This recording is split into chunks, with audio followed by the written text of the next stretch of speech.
Olá pessoal, tudo bom? Espero que estejam super bem, que tenham passado também muito bem esta semana.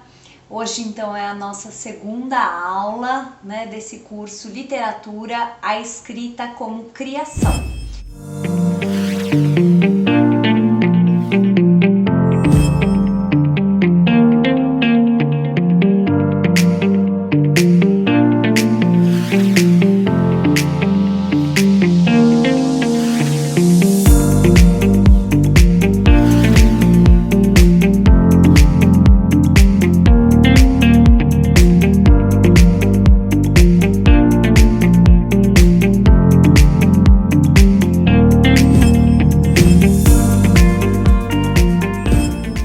Faz parte do curso maior Memórias Construídas Online 2, organizado pelo Instituto Via Cultural com apoio do PROAC. Hoje então é a nossa segunda aula, E como eu prometi para vocês semana passada, como eu falei que eu ia fazer, hoje eu vou trazer as regras que a Nathalie Goldberg apresenta no seu livro Escrevendo com a Alma, para a prática de escrita.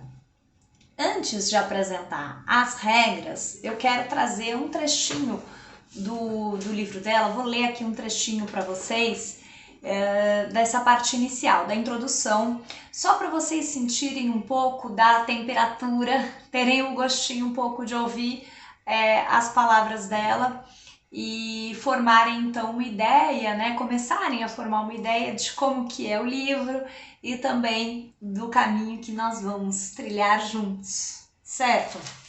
Então o trechinho que eu separei é o seguinte, ela fala, que quando ela publicou o livro, as pessoas diziam: nossa, foi muito genial, você é genial. Ela agradecia, mas sabia que não se tratava disso, No máximo, o que podia ter sido, assim, brilhante foi a escolha, de deixar o Zen, a prática da meditação, se inspirar ali para guiar o processo de escrever, E ela fala que ela queria muito compreender essa vida de escritora, que ela queria muito conseguir escrever, que a escola pública não tinha ensinado isso para ela, que ela estava chegando na universidade já meio que desanimando disso também, achando que não ia conseguir, não sabia, não tinha por onde,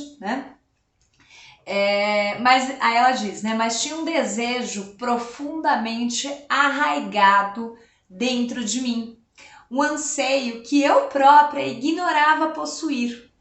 Estava apaixonada pelos livros. E agora vem, certas histórias, somente eu as conhecia. Casos da minha família, o meu primeiro beijo, o meu último corte de cabelo, o cheiro de sálvia espalhando-se pelos planaltos escarpados, os meus laços de amizade com as planícies do Nebraska. Precisaria ficar lerda e muda, sem fazer qualquer suposição, para então observar e ver como tudo se conecta, como você entra em contato com seus pensamentos e os expressa no papel. Quisera eu ter a chance de escrever novamente aquela redação escolar, minhas férias. Quando a escrevi na 5ª série, era muito medrosa e limitei-me a dizer: foi interessante, foi bom, meu verão foi divertido. Passei com um B, mas eu ainda me perguntava qual é o jeito certo de fazer. Hoje, isso está óbvio. Você diz a verdade e descreve a verdade em detalhes. Minha mãe tingiu o cabelo de ruivo e pintou as unhas do pé de esmalte prata. Eu só queria saber de jogar ludo, tomar banho de mangueira, prender besouros no vidro de maionese e alimentá-los com grama. Meu pai estava sempre sentado à mesa da cozinha, olhando para frente, sem dizer palavra, com a Budweiser na mão. Que oportunidade para contar da paixonite que tive pelo loirinho que morava perto de casa, da minha perplexidade e tristeza diante das notícias de discriminação racial que vi na TV, do meu medo de que minha irmã fosse mais bonita do que eu, da salada de repolho que preparava com minha avó, mas não sabia como narrar tudo isso. E aí então a Nathalie diz, neste livro ela procura ensinar, e eu espero aqui também, auxiliada por ela, ajudar vocês, jovens e escritores de todas as idades, a desbloquearem o máximo possível a sua escrita, para mergulhar neste processo super gostoso. A gente vai então aprender a entrar em contato com a nossa mente, para a gente ser a gente mesmo, se libertar, conseguir libertar a nossa escrita e nos encontrar conosco. A primeira coisa, então, é saber que, diferentemente de outras atividades, até inclusive atividades aqui do curso, que exigem outros materiais, os materiais da escrita são muito simples, são muito básicos. A gente precisa de uma caneta e de um caderno. O caderno pode ser qualquer um. E isso é muito importante. Parece bobagem a gente gastar um tempinho para falar sobre isso, mas não é. Muitas vezes, muitos de nós temos a tendência de falar assim, vou começar a escrever, né? Então eu quero um caderno muito bonito para começar a fazer os meus exercícios. Tem problema? Não tem problema. A questão é que, e eu fiz o teste, depois, isso na verdade assim, não é que eu fiz o teste, isso já tinha acontecido comigo. E aí quando eu descobri o livro da Nathalie, muitos anos atrás, eu falei, não é só comigo, acontece então. O que acontece? Acontece que quando a gente compra um caderno muito bonito, muito chique e tal, a gente sente que a gente precisa escrever coisas muito acabadas, já muito perfeitas, muito. E aí a coisa enrosca. A gente trava. Essa é a questão. Então, a minha recomendação é, quanto mais simples o caderno for, olha, gente, caderno de dinossauro não, mas pode ser caderno de unicórnio. Eu tava vendo um filme hoje com meu filho que falava de dinossauro, por isso, tá na cabeça. Caderno de unicórnio, caderno da Hello Kitty, mas não tá mais na moda. Caderno de, sei lá, um skate na capa, o que for. Mickey Mouse, qualquer coisa, gente. Quanto mais bobo, quanto menos a gente puder se levar a sério, ela sugere isso pra gente, melhor, porque aí a gente sente o seguinte, bom, eu posso escrever as maiores bobagens aqui, e é isso que a gente tem que ter, assim, bem interiorizado. Eu estou livre para escrever as maiores bobagens do mundo, o que eu quiser. Pronto, isso vai ser fundamental. O tamanho do caderno vocês vão testar, ver, então eu uso tanto cadernos assim grandes como esse, tamanho grande, tamanho universitário, né, que a gente chama, quanto os menorzinhos. Depois eu mostro aqui, outra hora eu mostro pra vocês. E beleza, assim, os menores são bacanas porque eles são mais portáteis, né, na verdade você põe na bolsa, enfim, na mochila, é mais leve, né. Esse aqui também põe na mochila, mas ele sempre é maior, né, ocupa mais espaço e tal. Mas fica a critério de vocês. Inclusive, uma sugestão sabe o caderno de escola que sobrou do ano passado? Que ficou um monte de folha lá, tudo em branco? Então, tira o que for usado, depois tira os restinhos de papel que ficam, né? E fica lá o seu caderno. Quanto mais à vontade, tranquilo, melhor. Caneta, precisa ser uma caneta chique? Não, essa aqui é uma Bic, inclusive. Eu uso tudo quanto é caneta mais simples possível. O importante é sempre ver se ela desliza bastante, né? O gostoso que ela escreva para não ficar aquilo travando, né? Então é isso. Muito bem. De posse, então, de caderno e caneta, a gente já tá com o nosso material básico. Estando com caneta e papel, a gente escreve em qualquer lugar, certo? É o fundamental. Tá bom. Agora, então, a gente vai para o centro da nossa prática de escrita, que é o exercício com tempo determinado.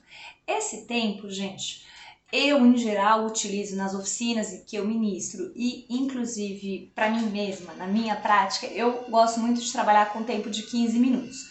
Mas vocês podem experimentar trabalhar com 10 minutos, com 20 minutos, meia hora, enfim, até mais, né? Depende de cada um. O importante é o seguinte, neste exercício com tempo determinado, a gente não escreve, que a gente vai começar a trabalhar a partir da outra aula, da próxima aula, a gente não vai escrever com um tema. O que determina é o tempo. No sentido de que a gente vai ter um estímulo para iniciar a escrita. Mas a gente vai manter a nossa mão em movimento, essa é a primeira regra que ela dá, inclusive.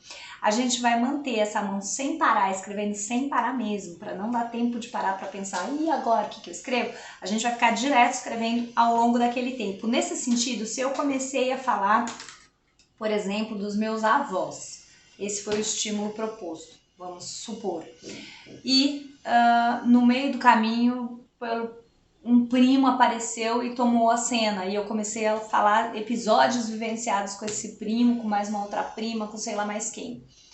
Nossa, e agora eu fugi do tema? Não, é um exercício, é uma prática, não é um tema, é um estímulo, é algo que vai fazer a gente iniciar, mas a gente vai justamente deixar a escrita o mais solta possível.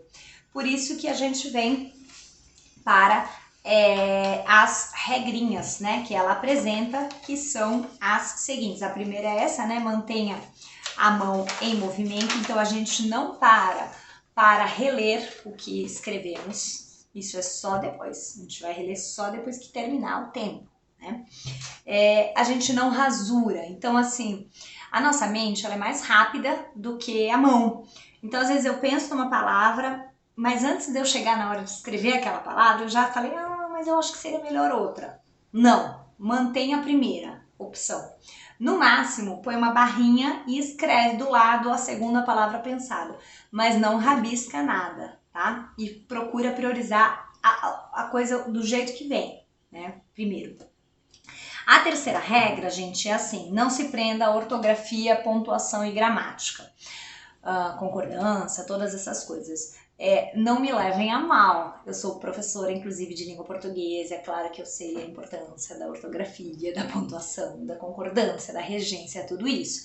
A questão é a seguinte, no exercício com tempo determinado, na nossa prática de escrita, a gente está tentando chegar nas primeiras impressões da mente, tirar todas as barreiras que a gente põe, que a gente se preocupa com o que fulano vai pensar, com o que Beltrano vai pensar, etc, etc.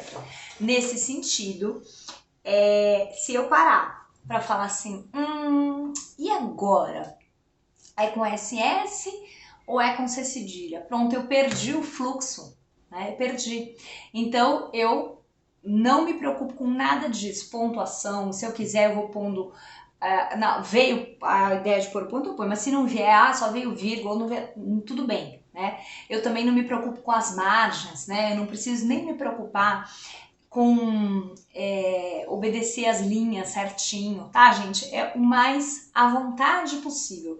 Todas essas outras coisas de pontuação, por exemplo, concordância, acentuação, tudo isso vem depois, tá? Neste primeiro momento a gente tira essas preocupações da cabeça, senão a gente não consegue.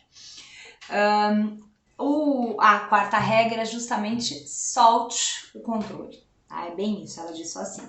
Segunda, não pense, não tente ser lógico, porque a gente, quanto mais a gente tenta ser lógico, mais a gente aprisiona o nosso pensamento e fica se preocupando aí com os outros, né? Por fim, pegue na veia. Se surgir algo muito forte ou muito chocante no seu texto, mergulhe fundo. É provável que ali exista uma grande fonte de energia.